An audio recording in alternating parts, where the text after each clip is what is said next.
Graça e paz, irmãos, bom dia. Antes de tudo, né, eu desejo aos nossos pais que estão aqui um feliz dia, que o Senhor continue abençoando cada um de vocês. E veja, meus irmãos, esse mês, né, esse mês da juventude, a gente tem focado no tema de Jesus Cristo como eu sou, né, aquele que se remete ao Antigo Testamento, quando Deus aparece a Moisés e diz a ele que ele era quem era, né, que ele era o grande eu sou. E a gente tem visto nesse mês como em Jesus ele personifica essa ideia de que ele é Deus. E hoje a gente vai ver aqui em João 14, a partir do verso 1 até o 6, essa realidade de que Jesus ele é o caminho, a verdade e a vida. Então vamos estar lendo aqui João capítulo 14, a partir do verso 1.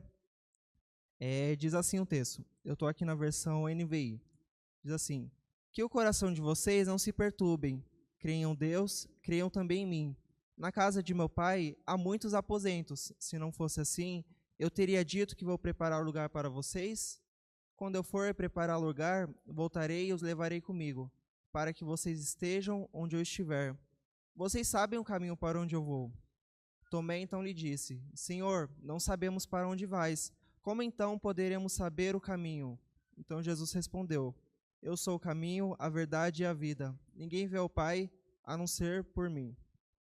Veja, meus irmãos, no capítulo anterior, né, Jesus Cristo está naquele episódio tão famoso da Santa Ceia, onde ele apresenta para os discípulos a realidade de que eles devem ser servos, onde Jesus ele também prefigura que o tempo dele ser traído estava bem próximo.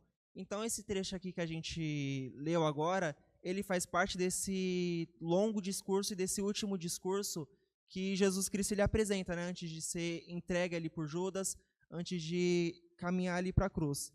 Então, esse discurso esse trecho que a gente viu, faz parte de todo esse momento. Então, o que acontece, meus irmãos? Como eu havia dito, no capítulo 13, Jesus Cristo ele começa, não que ele comece, né, mas ele dá sequência àquela ideia de que ele haveria de padecer pelos pecadores. Então, ele chega e diz para os discípulos: vai chegar a hora, o Filho do Homem vai ser glorificado, o Filho do Homem ele vai ser entregue, ele vai ser traído, e a princípio é um de vocês, tá, que vão me trair.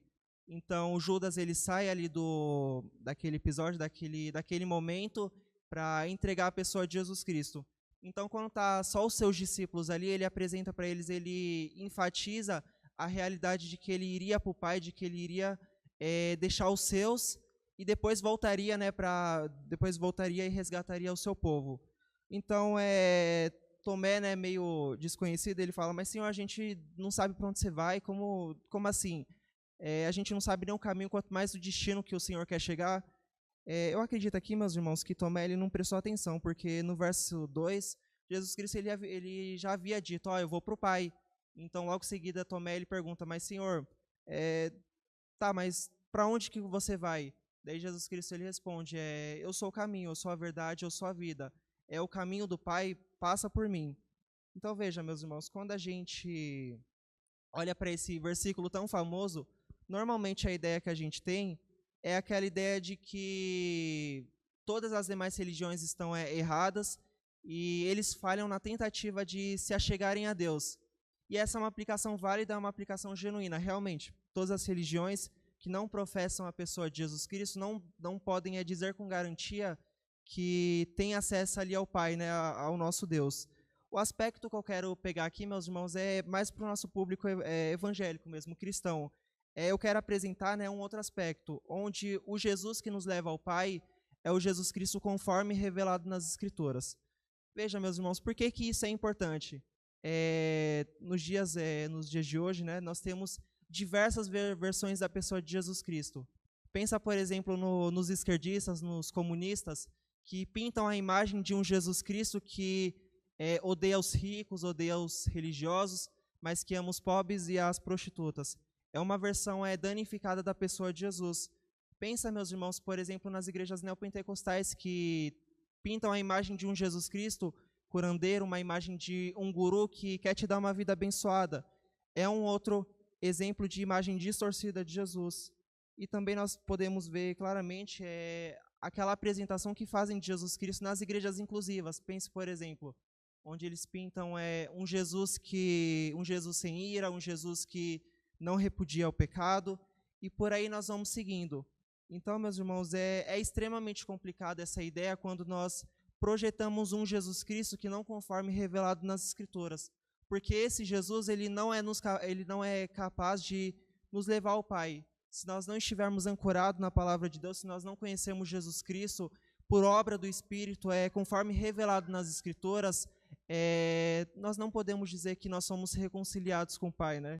Como Paulo ele diz em Romanos 5, no verso 1, nós somos justificados mediante a fé em Jesus Cristo. Então, a única forma de nós nos achegarmos ao Pai é contemplarmos Jesus Cristo conforme ele é revelado a nós.